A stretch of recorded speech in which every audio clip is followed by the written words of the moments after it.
The silence that followed my sister's announcement felt heavier than the snow falling outside our parents' Denver home. Sarah sat there with that practiced smile she'd perfected over 26 years, her blonde hair catching the warm glow from the Christmas tree lights as she delivered what she clearly thought was wonderful news. "Mom and Dad told me I could move into your place tomorrow since I lost my apartment," she said, reaching for another dinner roll like she'd just mentioned the weather. I took a slow sip of my eggnog, feeling the cinnamon burn slightly as I processed her words. Then I set down my glass and let a smirk spread across my face. "Well, funny thing about that, Sarah. The keys belong to someone else now." The room went dead quiet except for the soft crackling of logs in the fireplace. Sarah's fork clattered against her plate as her face drained of all color. Mom's mouth fell open and Dad's eyebrows shot up toward his receding hairline. I could see the confusion and anger building in their expressions, but I felt nothing but relief washing over me like a warm wave. Let me back up 5 weeks to explain how we got here. See, Sarah hadn't just lost her apartment because of bad luck or rising rent costs. She'd been systematically stealing from me for 2 years straight, and I'd finally had enough. It started small, or at least what I thought was small. She'd asked to borrow $20 here, $50 there, always with some sob story about being between paychecks or having an unexpected expense. Being the older brother, I wanted to help family, so I'd hand over the cash without thinking twice. But Sarah had bigger plans than small-time borrowing. While living rent-free in our parents' basement, she'd somehow gotten hold of my credit card information. I'm still not entirely sure how, but I suspect it happened during one of her visits to my house, when I wasn't paying attention. She started with small purchases, things I might not notice right away. Coffee shops, grocery stores, gas stations. The amounts were clever, never enough to trigger fraud alerts, but steady enough to add up. When I finally caught on after my credit card company called about unusual activity, I confronted her. Sarah broke down in tears, swearing it was a one-time mistake, that she'd been desperate and would pay everything back. She looked so genuinely remorseful that I believed her. That was my first mistake. I paid off the $600 balance and made her promise to never touch my cards again. 3 months later, I discovered she'd opened a new credit card in my name. This time the damage was $3,000. When I confronted her again, she had a different story. She'd been trying to buy Christmas presents for the family and planned to surprise everyone, including me, by paying it all back with her tax refund. The tears were bigger this time, the apologies more dramatic. Mom and Dad took her side, suggesting I was being too harsh on someone who was clearly struggling to get her life together. I should have pressed charges then, but family loyalty runs deep, and Sarah knew exactly how to work that angle. She'd always been the baby of the family, the one who needed protecting, the one who deserved second chances. So I paid off the $3,000 and had a serious talk with my bank about fraud protection. The third time I caught her, the amount had jumped to $8,000. She'd not only maxed out another card she'd opened in my name, but had also forged one of my checks to herself. This time when I confronted her, she didn't cry. She got angry. She accused me of being selfish, of not caring about family, of having more money than I knew what to do with, while she struggled to make ends meet.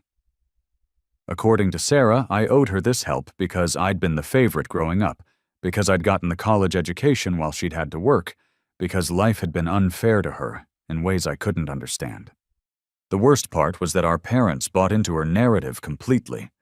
When I told them about the forged check, Dad actually suggested that maybe I should be more generous with family members in need. Mom wondered aloud why I was keeping such close track of my money when Sarah was obviously going through a difficult time. They made me feel like the villain for wanting my own sister to stop stealing from me. But Sarah wasn't done. Over the next year, the thefts escalated dramatically. She opened a personal loan for $15,000 using my identity complete with forged signatures and fake employment verification. She'd figured out how to intercept the mail, so I wouldn't see the statements until the loan was already in default. When I discovered that particular gem, she claimed she'd been planning to use the money to get her own place, so she could stop being a burden on the family. The money had actually gone toward a brand new car and a trip to Las Vegas with friends I'd never met. Each time I caught her, the amounts got bigger and her excuses got more elaborate. Each time our parents defended her, insisting that family helps family and that I was being unreasonably harsh. They started calling me selfish, greedy, and heartless. According to them, I should be grateful to have a job that paid well enough to help my struggling sister get back on her feet. The breaking point came 2 months ago, when I discovered that my grandmother's engagement ring was missing from my dresser. This wasn't just any piece of jewelry. Grandma Rose had specifically left it to me in her will, because I was the first grandchild to get engaged, even though that engagement had ended years ago. The ring was worth about $12,000, but its sentimental value was priceless. It was a 2-carat diamond set in platinum crafted in 1943 when my grandfather proposed before shipping out to the Pacific Theater. When I confronted Sarah about the missing ring, she didn't even try to deny it. She shrugged and said it was just sitting there in my jewelry box, not being used for anything important. She'd sold it to a pawn shop downtown and used the money for another Las Vegas trip, this time with a new boyfriend I'd never heard of. According to Sarah, I was being sentimental about a piece of jewelry that was doing nobody any good collecting dust. That night, I sat in my kitchen adding up all the damage. Between the credit cards, the forged checks, the personal loan, and the stolen ring, Sarah had cost me $37,000 over 2 years. But the financial loss wasn't even the worst part. The worst part was how my own parents had enabled her behavior by consistently taking her side and making me feel guilty for being upset about being robbed by my own sister. I made a decision that night that would change everything. I called my real estate agent and put my house on the market. I didn't tell anyone in my family what I was planning. For once, I was going to handle Sarah's behavior my way, without family interference or guilt trips about loyalty and forgiveness. The house sold faster than I expected to a cash buyer who wanted a quick closing. Within 3 weeks, I'd signed all the paperwork and handed over the keys. I moved my belongings into a storage unit and started staying with a friend while I figured out my next steps. My plan was simple. When Sarah inevitably came around expecting another handout or another place to crash, she'd discover that I was no longer available to be her personal bank account. I had no idea that my parents had already promised her my house without bothering to ask me first. Sarah's voice cracked as she processed what I'd just said. "What do you mean someone else owns the keys? You can't sell your house without telling family. We had an agreement." "What agreement?" as I asked, cutting into my ham with deliberate calm. "The agreement where you steal my identity and rack up debt in my name, or the agreement where you sell my grandmother's ring without asking? I must have missed the part where I agreed to any of that." Dad slammed his hand down on the table, making the water glasses jump. "Linus Robert Harrison, you will not speak to your sister that way in this house. She made some mistakes, but she's family and family takes care of each other." I looked at him steadily. "Family doesn't steal $37,000 from each other, Dad. Family doesn't forge checks and open fraudulent credit accounts. But apparently your definition of family is different from mine." Mom's face had gone pale. $37,000, Linus, you're exaggerating. Sarah borrowed some money when she was struggling, but $37,000. That's ridiculous. Sarah's composure was cracking fast. The tears were starting to flow, but this time they looked different. Desperate instead of manipulative. "I can pay it back, Linus. I'm getting my real estate license and I'll have steady income soon. You can't just abandon family when they need help the most." I pulled out my phone and opened the calculator app.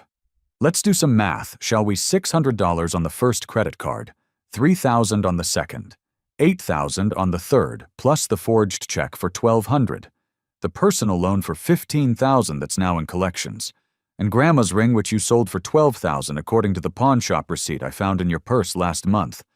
That adds up to exactly $37,800. The room fell silent except for Sarah's sniffling. Mom and Dad exchanged glances that told me they were starting to realize the scope of what had been happening under their roof. But Dad wasn't ready to give up his position. Even if those numbers are accurate, selling your house without telling us was vindictive and cruel. We're your parents, Linus. We raised you better than this. I laughed, but there was no humor in it. You raised me to work hard, save money, and take care of myself.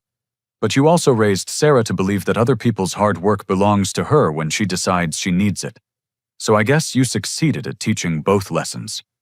Sarah suddenly sat up straighter, her tears stopping as if someone had turned off a faucet. You know what, Linus, fine. You want to be selfish and petty, that's your choice. But Mom and Dad are facing foreclosure because they've been helping me pay off the debts. They remortgaged this house to clean up the messes you're blaming me for. So if you want to watch your parents lose their home because you're too proud to help family, that's on you.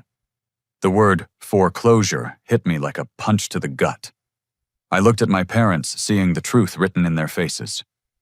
Dad's shoulders sagged, and Mom wouldn't meet my eyes. Is that true? I asked quietly. Dad nodded slowly. We took out a second mortgage 6 months ago. We thought if we helped Sarah get caught up on everything, she could start fresh, and everyone could move forward. The payments are more than we can handle on my retirement income. I felt the familiar weight of family guilt settling on my shoulders. But this time something was different. Instead of caving to the pressure, I felt my resolve hardening. So let me understand this correctly. Sarah steals almost $40,000 from me. You two mortgage your house to cover her debts instead of making her face consequences. And now I'm supposed to fix everything by letting her live in my house rent-free while she gets back on her feet. For the 100th time. Mom finally looked at me, her eyes pleading. She's your sister, Linus. She needs help, and you're the only one who can provide it now. I stood up from the table feeling calmer than I'd felt in months. Here's the thing, Mom. I did help her. I helped her for 2 years straight while she robbed me blind. I helped her even when she stole Grandma's ring, which meant more to me than money ever could. I helped her while you both told me I was being selfish for wanting my own sister to stop committing crimes against me. Sarah stood up too, and her desperation was shifting into something uglier. You think you're so much better than everyone else, don't you? With your fancy software job and your nice house that you're apparently too good to share with family? Well, guess what Big Brother, Mom, and Dad know who really matters in this family. Dad's voice was steel when he spoke. Linus, you have until New Year's Day to figure out a solution for Sarah's housing situation. If you can't find it in your heart to help your sister when she needs it most, then you're no longer welcome in this house. Your mother and I are putting Sarah back in the will as the sole beneficiary. At least she understands what family loyalty means. The threat hung in the air like smoke from a snuffed candle. I looked around the table at the 3 people who were supposed to love and support me unconditionally. Instead, I saw 2 enablers and 1 manipulator who had finally played their last card. Sarah wiped her eyes and managed a smile that looked more like a smirk. I always knew they loved me more, Linus.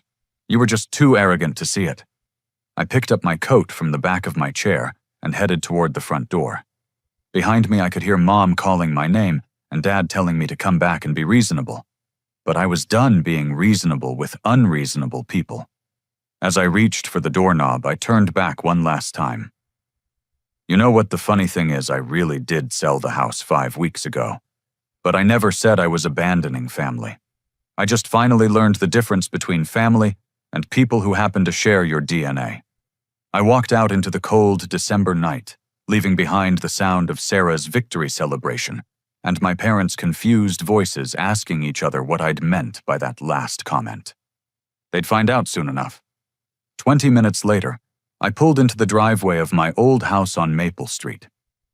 The Christmas lights I'd hung along the gutters were still twinkling, casting red and green patterns across the snow-covered lawn. But something was different. There were moving boxes stacked on the porch, and warm light glowed from every window. I used my key to open the front door, calling out as I stepped inside. "Emma, you here?" In the kitchen came the reply that made my chest tighten with relief. Emma Chen stood at the kitchen island, wrapping coffee mugs in newspaper and placing them carefully in a box labeled Kitchen Essentials. Her dark hair was pulled back in a messy bun, and she wore the oversized sweater I'd bought her for her birthday last month. When she looked up and saw my face, her expression immediately shifted to concern. "How bad was it?" she asked, setting down the mug she'd been wrapping. I pulled her into my arms, breathing in the familiar scent of her vanilla shampoo. "About as bad as we expected. Maybe worse. They threatened to cut me out of the will and told me I'm not welcome in their house anymore." Emma pulled back to look at me. "I'm sorry, Linus. I know you were hoping they'd finally see reason.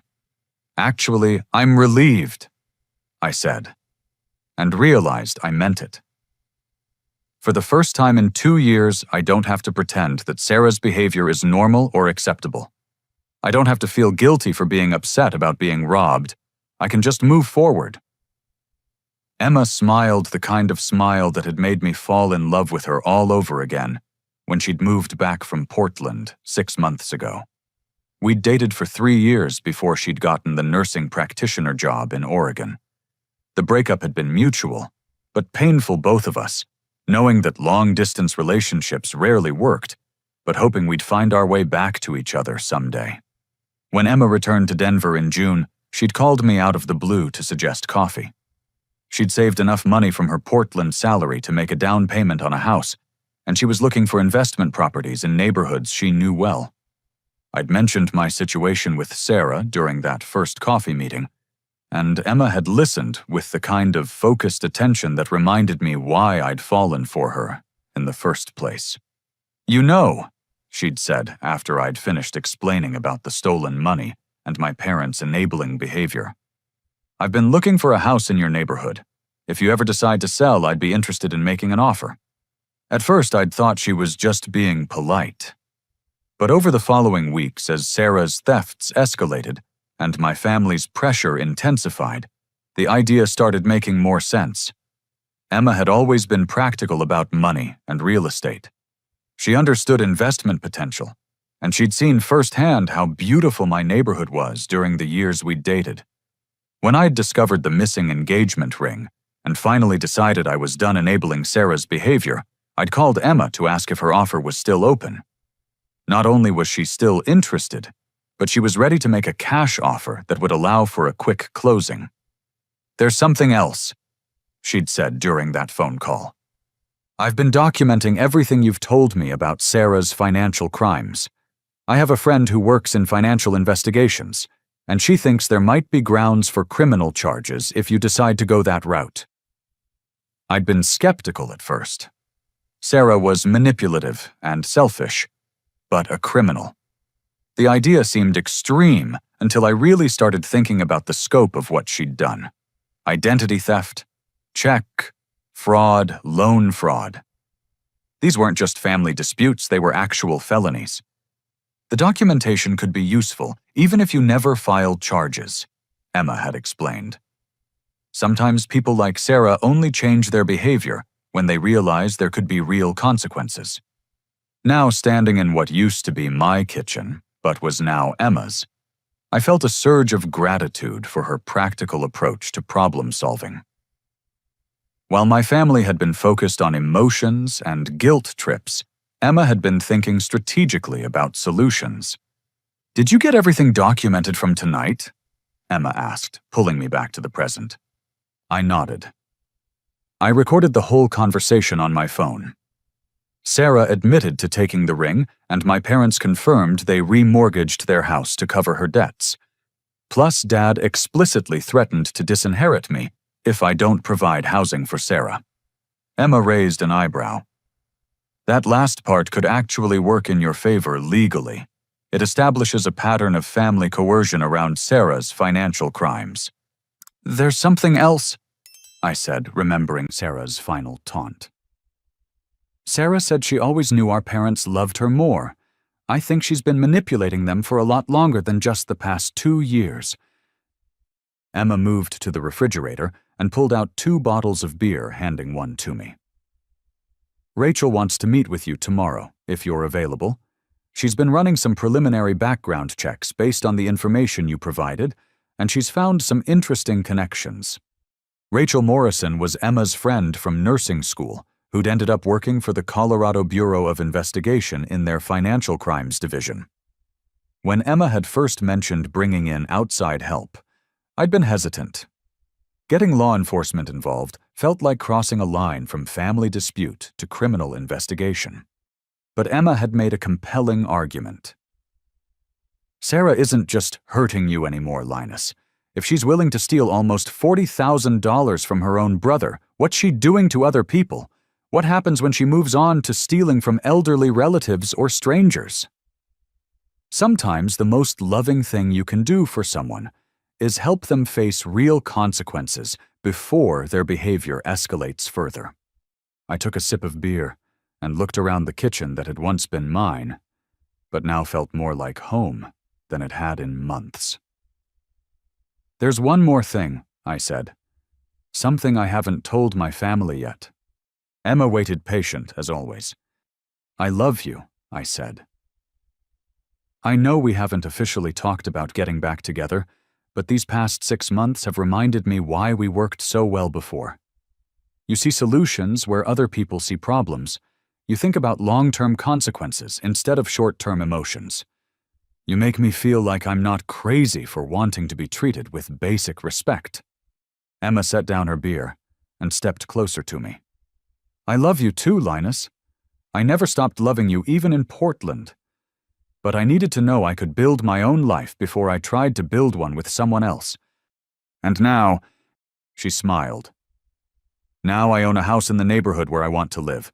I have a career I'm passionate about, and I'm in love with a man who's finally learning to set healthy boundaries with toxic people. I'd say the timing is pretty good.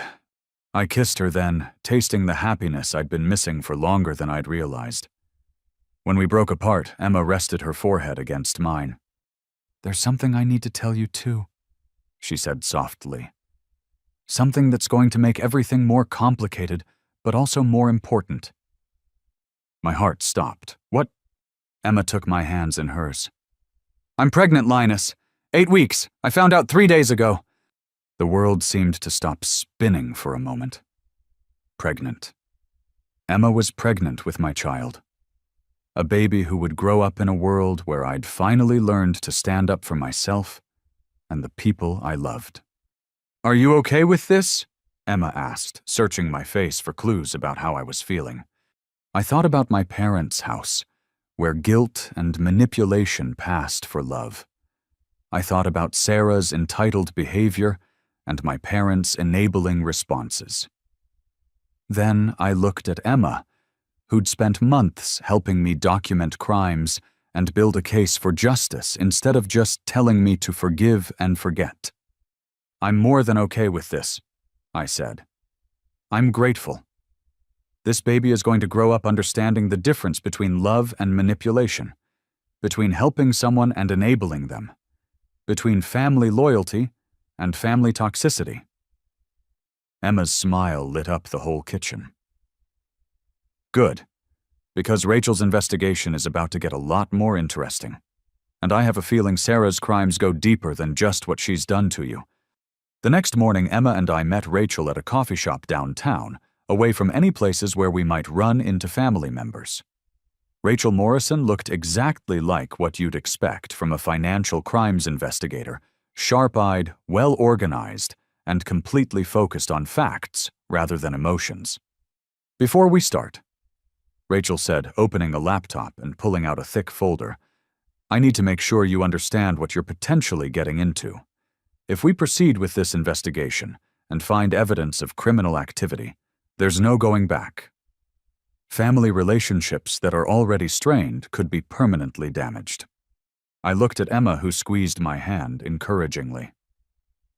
I understand, I told Rachel, but I also understand that ignoring criminal behavior doesn't make it go away. It just makes it someone else's problem later. Rachel nodded approvingly. Good. Because what I've found in the past 24 hours suggests that Sarah's activities extend far beyond what she's done to you. She opened the laptop and turned it so Emma and I could see the screen. It showed a spreadsheet with names, dates, and dollar amounts that made my stomach drop.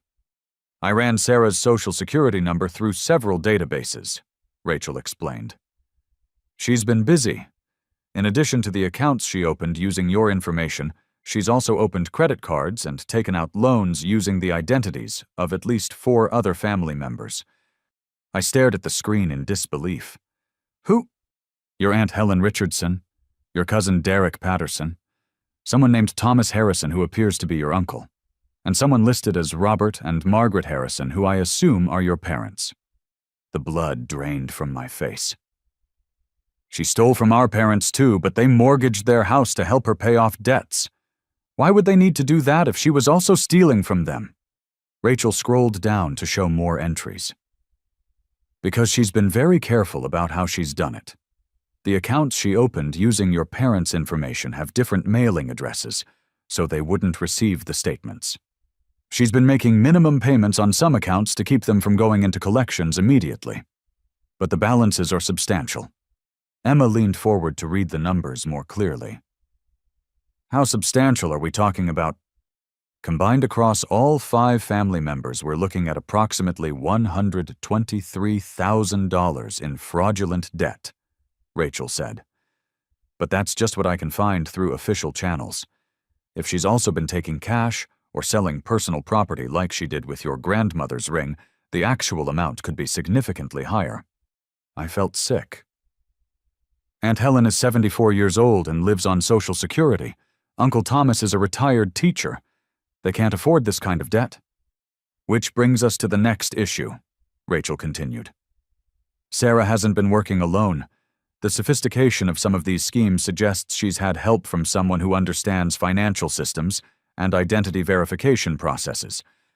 She clicked to another screen showing bank records and credit applications. Look at the employment verification on this loan application. It lists Sarah as a manager at a construction company called Patterson Builders.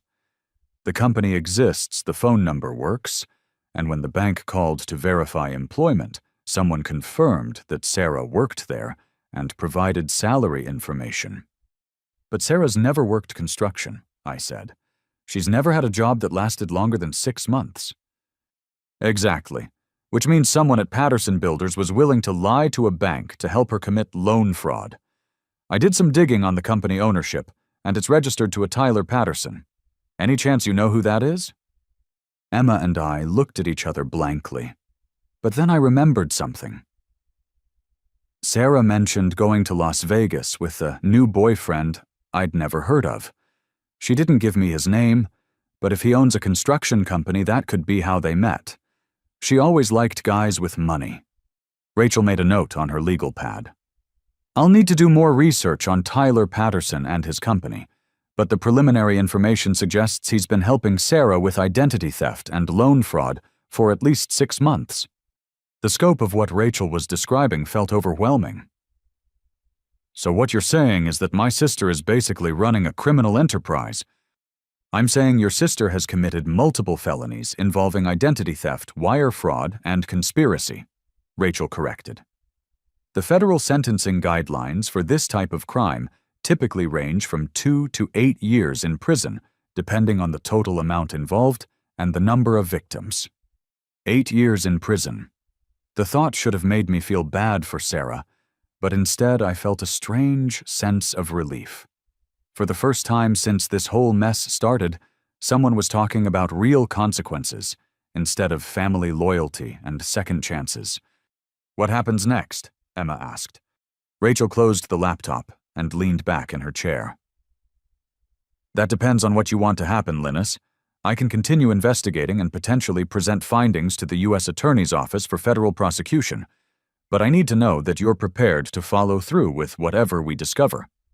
I thought about Christmas dinner the night before, about Sarah's smug smile when she said our parents loved her more, about my father threatening to disinherit me for not providing housing for someone who'd been systematically robbing our entire family.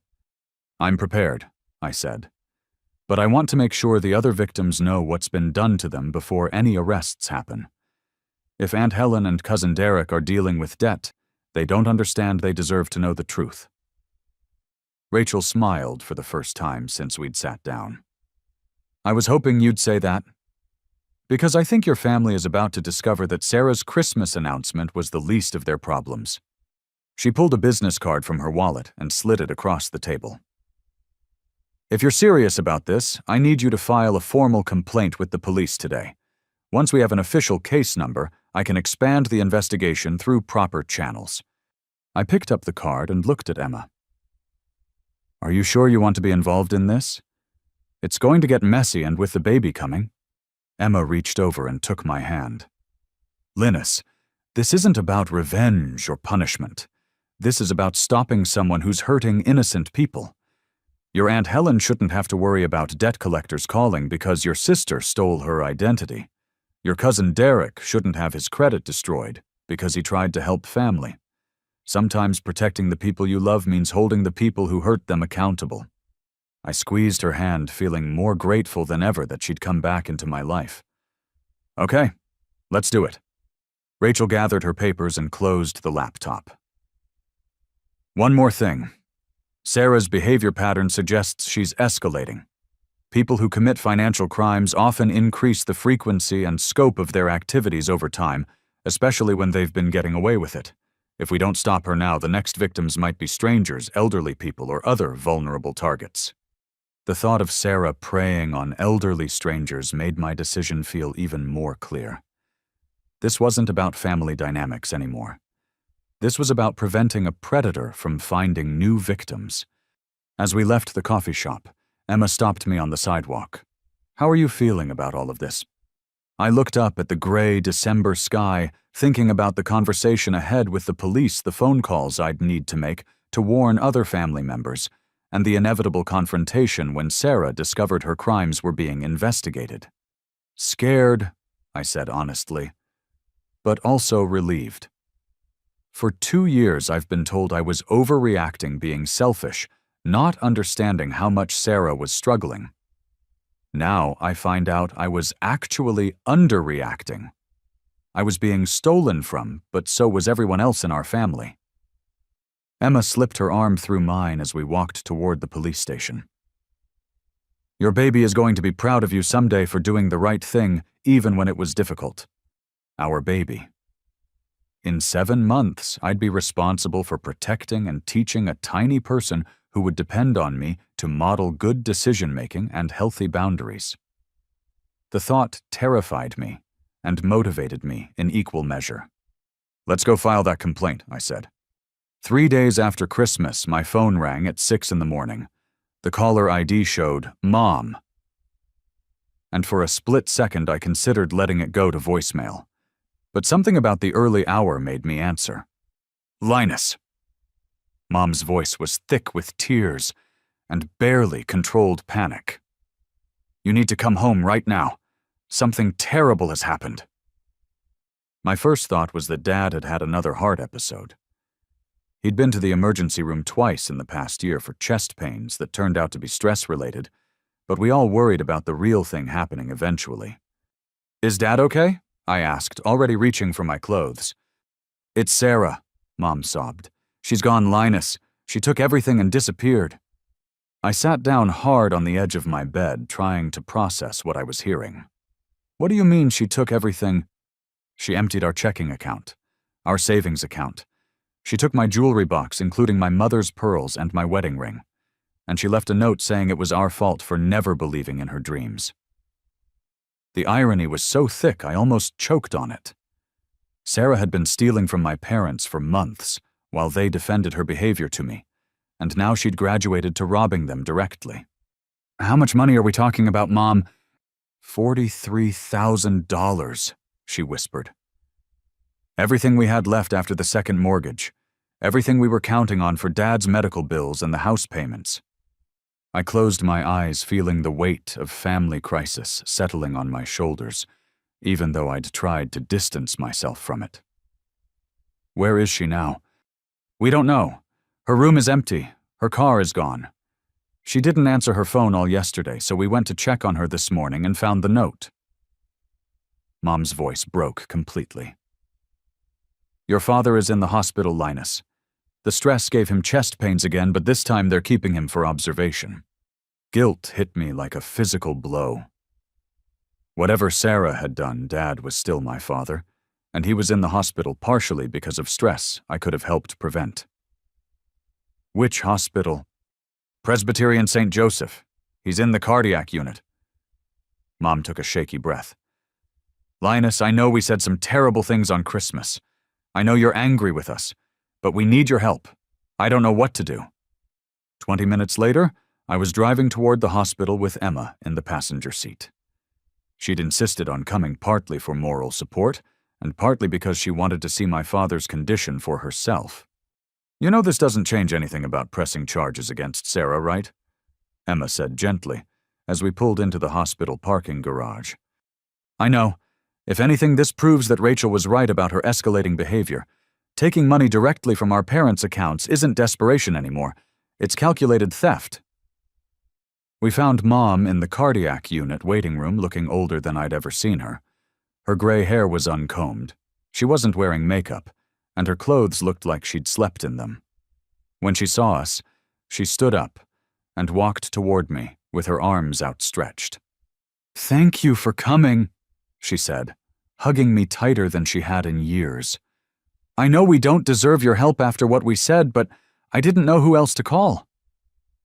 How is he? I asked. Stable. The doctor thinks it's another stress episode, but they want to run tests to make sure there wasn't any actual heart damage. Mom wiped her eyes with a tissue that looked like it had been used multiple times. Linus, we were wrong about Sarah. We've been wrong for a long time. Emma stepped forward and introduced herself politely. Mom looked confused for a moment, probably trying to remember if she'd met Emma before. But then recognition dawned. You're the nurse who used to date Linus, Mom said. I remember you from that barbecue a few years ago.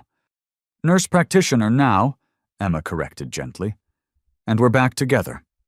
Mom looked between us, and I could see her trying to process this information along with everything else that was happening. Back together. Actually, Mom, there's something else we need to tell you. Emma's pregnant. You're going to be a grandmother. Under normal circumstances, this would have been happy news worth celebrating. But given the timing and location, Mom just stared at us for a long moment before fresh tears started flowing. A grandchild, she said softly. Something good in the middle of all this mess. Just then, my phone buzzed with a text message. Then another. Then a third. I looked at the screen and felt my stomach drop. Who's texting you? Emma asked, noticing my expression. Aunt Helen? Cousin Derek? Uncle Thomas? I showed her the phone. They're all saying the same thing. Debt collectors are calling about accounts they didn't open. Mom looked stricken. What does that mean? I exchanged glances with Emma, who nodded slightly. It was time to tell Mom about the investigation, even though the timing couldn't have been worse. Mom, sit down. There's something you need to know about Sarah's activities. Over the next 20 minutes, I explained everything Rachel had discovered. The fraudulent accounts opened in multiple family members' names. The fake employment verification. The systematic pattern of identity theft that had been going on for months. Mom listened in stunned silence, occasionally asking clarifying questions, but mostly just absorbing the scope of what Sarah had done to our family. So when she said she was struggling and needed help, Mom said slowly, she was actually stealing from all of us the entire time. Not just stealing, Mom. She was committing federal crimes. Identity theft, wire fraud, conspiracy, the kind of crimes that carry prison sentences. Mom buried her face in her hands. We enabled this. We told you to be more understanding, more generous, more forgiving. We made you feel guilty for being upset about being robbed. And the whole time she was robbing us too. You couldn't have known, Emma said kindly. People like Sarah are very good at manipulation. They know exactly how to exploit family loyalty and guilt to avoid consequences. My phone rang and Uncle Thomas's name appeared on the screen. I answered immediately. "Linus, thank God," came his familiar voice. "I've been getting calls from collection agencies about a motorcycle loan for $22,000. I haven't bought a motorcycle since I was 25 years old. What the hell is going on?" "Uncle Thomas, where are you right now?" "At home." "Why?" "Don't sign anything, don't pay anything, and don't give any personal information to anyone who calls. We need to talk, but not over the phone. Can you meet us at Presbyterian St. Joseph Hospital Dad's in the cardiac unit, and we're dealing with a family emergency." "Jesus, is Robert okay?" "He will be. But there's something you need to know about Sarah." After I hung up, Emma squeezed my hand. "How many more family members do you think are affected?" "Based on what Rachel found, probably all of them. Sarah's had access to family gatherings, family addresses, family social security numbers. She could have been collecting information for months." Mom looked up from her hands. "I need to see the note she left." "What note?" "The one she left in her room. I was so upset this morning that I just grabbed it and stuffed it in my purse." Mom dug through her bag and pulled out a crumpled piece of paper. "Maybe it will help you understand what she was thinking." I unfolded the paper and read Sarah's final message to our family. "I'm sorry it came to this, but you never believed in my dreams or understood how hard it is to start over when everyone expects you to fail. I tried to make things work here, but Linus turned you against me and made it impossible for me to succeed. The money I took was for a fresh start somewhere that people don't judge me for my mistakes. Don't try to find me. I need to build a life where I can be proud of myself instead of always disappointing everyone. Maybe someday you'll understand that I was just trying to survive in a family that never really accepted me. I love you all, but I can't keep living in Linus's shadow." I read the note twice, feeling a mixture of anger and sadness. Even in her final message, Sarah was positioning herself as the victim and me as the villain. She was taking $43,000 from our parents and calling it survival. She was abandoning a family in crisis and calling it personal growth. "She's not taking responsibility for anything," I said, handing the note to Emma. "Even now she's blaming everyone else for her choices." Emma read the note and shook her head. "This actually helps your case, Linus. She's admitting to taking money and indicating that she's fleeing to avoid consequences. If Rachel can present this to a prosecutor, it shows consciousness of guilt." My phone buzzed again. This time it was cousin Derek calling. "Linus, I need help. I'm getting calls about a credit card with an $8,000 balance that I never applied for. The collection agency says they're going to garnish my wages if I don't pay immediately." "Derek, don't pay anything. We're at Presbyterian St. Joseph Hospital dealing with a family emergency, but we need to talk to you about Sarah. Can you come here?" "Sarah? What does Sarah have to do with credit cards in my name?" "Everything. I'll explain when you get here." As I hung up, Mom looked at me with an expression I'd never seen before. It was a mixture of shame, determination, and something that might have been respect. "What do we do now?" she asked. I looked at Emma, who gave me an encouraging nod. "Now we call the police and file formal complaints. All of us. Sarah isn't just a troubled family member anymore, Mom. She's a criminal who's been systematically victimizing the people who love her. And if we don't stop her, she's going to do this to other families." For the first time in 2 years, my mother nodded in agreement with something I'd said about Sarah. "Okay," she said quietly. "Tell me what you need me to do." Over the next week, our family went through a crash course in filing police reports, disputing fraudulent accounts, and working with financial crimes investigators. Rachel had been right about everything. As more family members came forward with evidence of identity theft, the total amount of Sarah's crimes climbed toward $200,000. But Sarah seemed to have vanished completely. Her cell phone went straight to voicemail. Her social media accounts were deactivated. The address she'd been using for some of the fraudulent accounts turned out to be a mailbox service that required no identification to rent. "She's had this planned for a while," Rachel told us during a meeting at the police station. "People don't just disappear overnight without preparation. She's been setting up her exit strategy for months. Dad had been released from the hospital after 2 days, and the doctor confirmed that his chest pains were stress-related rather than cardiac damage. But the experience had shaken him deeply. For the first time in his life, he was seeing Sarah's behavior clearly instead of through the lens of parental protection. I keep thinking about all the times she came to us with stories about Linus being unreasonable, he told me one evening as we sat in his living room. She made us believe you were the problem, and we fell for it completely. Dad, you were trying to help someone you thought was struggling. There's nothing wrong with wanting to support your child. But there's something wrong with supporting criminal behavior, he said firmly. And that's what we were doing. We weren't helping Sarah grow and learn from her mistakes. We were enabling her to keep making bigger and bigger mistakes. On New Year's Day, exactly a week after Sarah's disappearance, Rachel called with news. "We found her," she said. "She's at the Tijuana border crossing trying to enter Mexico with a fake passport. Emma and I were at my parents' house, helping them sort through financial documents and insurance claims. When I told them about Rachel's call, Mom actually looked relieved. 'Thank God,' she said. 'I've been so worried she was going to hurt herself or get hurt by someone else.' 3 hours later, Rachel called back with an update. 'She's in federal custody, and Linus, this is bigger than we thought.' 'How much bigger?' 'Sarah wasn't just stealing from your family. The fake passport was one of 6 different identities she was carrying. She had cash totaling just over $200,000 plus jewelry and electronics that appeared to be stolen from multiple sources. And she wasn't alone.' My stomach dropped. Tyler Patterson was with her. He's also in custody and he's already started talking. Apparently Sarah's been using the construction company as a front for a much larger operation.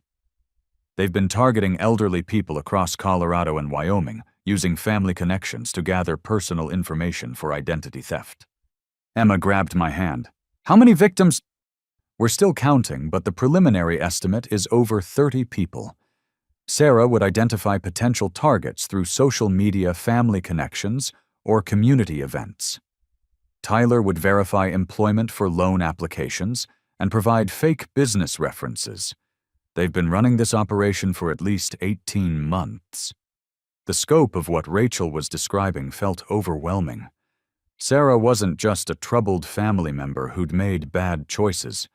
She was a predator who'd been systematically targeting vulnerable people. "What happens now?" I asked. "Federal arraignment is tomorrow morning. Given the amount of money involved and the interstate nature of the crimes, she's looking at serious prison time. The U.S. Attorney's Office is treating this as a major financial crimes case." That evening, the local news ran a story about Sarah's arrest. They showed her mugshot and described her as the leader of an identity theft ring that had victimized dozens of people across multiple states. They mentioned Tyler Patterson as her accomplice and showed footage of their arrest at the border. Watching my sister on the news as a criminal suspect felt surreal. Part of me had been hoping that somehow this would all turn out to be a misunderstanding, that Sarah would come home and explain everything, and we could go back to being a normal family. But seeing the evidence laid out by professional investigators made it impossible to maintain that fantasy. Sarah had been deliberately and systematically victimizing innocent people, including her own family members. The cash she'd been carrying at the border represented real money, stolen from real people who trusted her. My phone started ringing with calls from extended family members and family friends who'd seen the news. Some were supportive, telling me how brave I was for turning in my own sister. Others were critical, suggesting that family business should stay within the family and that I'd ruined Sarah's life over money. The criticism stung, but Emma helped put it in perspective. "Those people don't know what Sarah was really doing," she said. "They don't know about the elderly victims or the scope of the crimes. They're reacting to the idea of turning in family, not the reality of stopping a criminal enterprise." 3 days later, we attended Sarah's federal court hearing. She appeared in an orange jumpsuit, shackled at the wrists and ankles, looking smaller and younger than I remembered. When she saw our family in the courtroom, her expression shifted from defiance to something that might have been shame. The prosecutor outlined the charges: 18 counts of identity theft, 12 counts of wire fraud, conspiracy to commit fraud, and crossing state lines with the proceeds of criminal activity. If convicted on all counts, Sarah faced up to 25 years in federal prison. Tyler Patterson's hearing was scheduled for the same day. Unlike Sarah, he had accepted a plea deal in exchange for testifying against her and providing information about their victims. His cooperation had helped investigators identify dozens of people who didn't even know they'd been targeted. When the judge asked Sarah how she pleaded, she looked directly at me before answering. "Not guilty," she said quietly. After the hearing, Mom and Dad were quiet during the drive home. Finally, Dad spoke up. "She looked right at you when she entered her plea," he said. "Like she was blaming you for being here." "She probably is blaming me," I replied. "Sarah's never taken responsibility for her choices. Why would she start now?" "But you did the right thing," Mom said firmly. "I know it doesn't feel good, and I know it's going to be hard to live with. But you did the right thing." That night, Emma and I sat in our kitchen talking about the future. In 5 months, we'd be parents. Our child would grow up knowing that sometimes the right choice is also the hardest choice, and that protecting innocent people matters more than maintaining comfortable relationships. "Are you okay?" Emma asked, noticing that I'd been quiet for a while. "I keep thinking about something Rachel said, about how financial criminals usually escalate over time. If we hadn't stopped Sarah now, how many more people would she have hurt?" Emma rubbed her growing belly thoughtfully. "Your baby is going to be proud of you someday for choosing justice over family loyalty. That's a lesson worth learning early."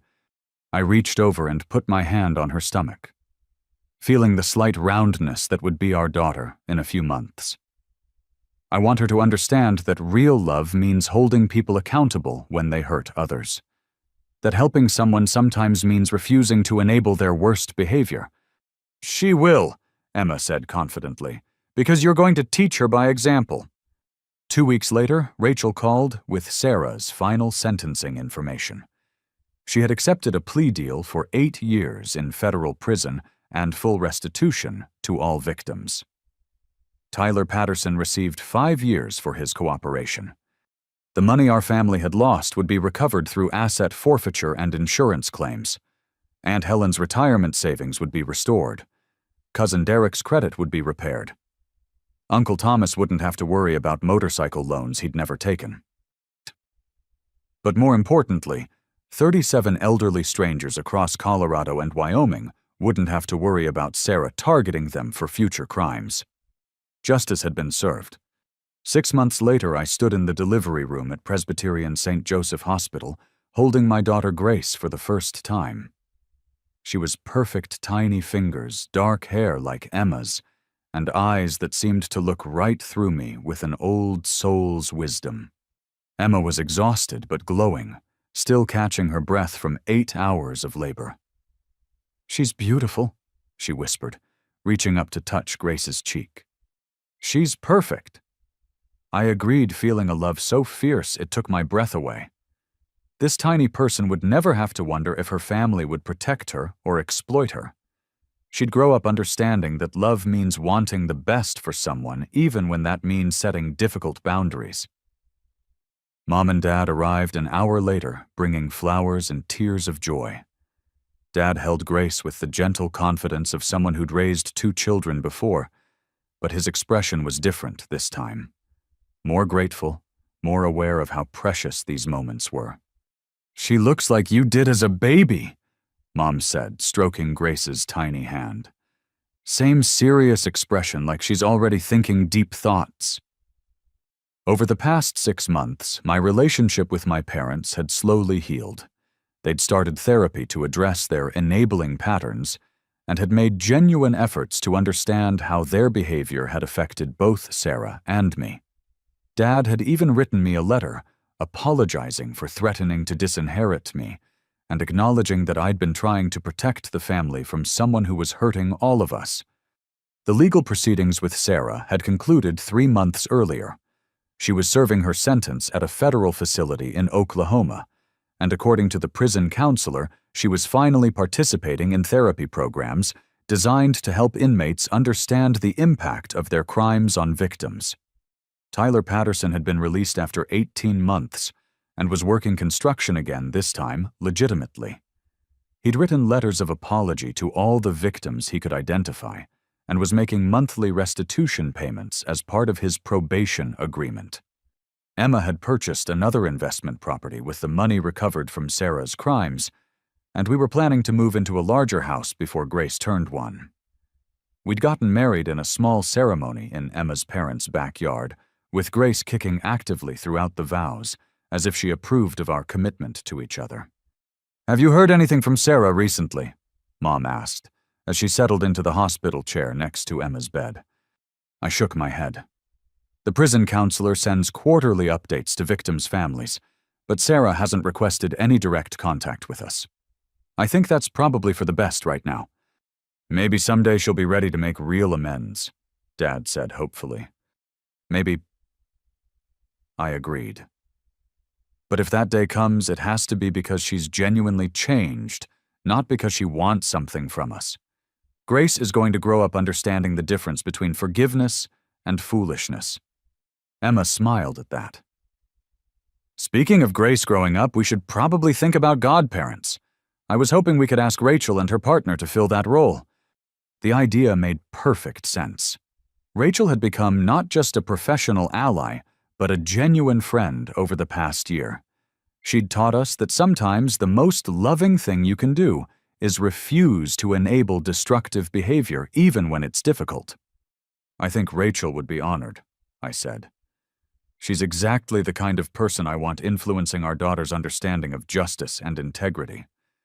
As if summoned by our conversation, Rachel appeared in the doorway with a bouquet of pink roses and a gift bag. "I hope I'm not intruding, but I wanted to meet the newest member of the family." Emma invited her in, and Rachel approached Grace with the same careful attention she brought to everything else in her life. "She's gorgeous," Rachel said softly. "And she's lucky to have parents who understand that protecting people you love sometimes requires difficult choices." "Actually," I said, "we were just talking about you. Emma and I would be honored if you and Michelle would consider being Grace's godparents." Rachel's eyes filled with tears. "I would love that. Michelle is going to be so excited." As Grace slept peacefully in my arms, I thought about the journey that had brought us to this moment. A year ago, I'd been trapped in a toxic family dynamic, enabling criminal behavior because I didn't know how to separate love from guilt. Today, I was holding my daughter in a room full of people who understood that real love means wanting the best for someone even when that requires setting hard boundaries. Grace would grow up knowing that family isn't just about blood relationships, but about the people who support your growth and hold you accountable when you make mistakes. She'd understand that helping someone doesn't always mean giving them what they want, and that sometimes the most loving thing you can do is refuse to participate in someone else's destructive choices. "What are you thinking about?" Emma asked, noticing my contemplative expression. "I'm thinking about the kind of person I want Grace to become," I said. "Strong enough to stand up for herself and others, wise enough to recognize manipulation, loving enough to help people genuinely change, but smart enough not to enable bad behavior." "She'll learn all of that from watching you," Dad said quietly. "You showed all of us what real strength looks like this year." I looked down at Grace's peaceful face and made a silent promise. She would never have to choose between family loyalty and personal integrity. She would grow up understanding that the two weren't in conflict, that real family loyalty meant protecting everyone from those who would exploit trust and love for personal gain. "You know what?" I said to everyone in the room. "I think Grace is going to change the world someday. She's starting life surrounded by people who understand the difference between love and manipulation, between help and enabling, between family loyalty and family toxicity." Emma reached over and squeezed my free hand. I think you're right. And I think she's going to be proud of the choices we made to give her this kind of foundation. As the sun set outside the hospital window, I realized that sometimes the most important thing you can give a child isn't material security or family connections, but the knowledge that they deserve to be treated with respect and honesty by the people who claim to love them. Grace stirred in my arms and opened her eyes, looking up at me with that same serious expression Mom had noticed earlier. In that moment, I felt like she was seeing straight into my soul and approving of what she found there. "Welcome to the world, little one," I whispered. "You're going to have an amazing life." Have you ever had to choose between family loyalty and doing what's right? How did you find the strength to stand up for yourself when people you loved were asking you to accept unacceptable behavior? I'd love to hear your thoughts in the comments below.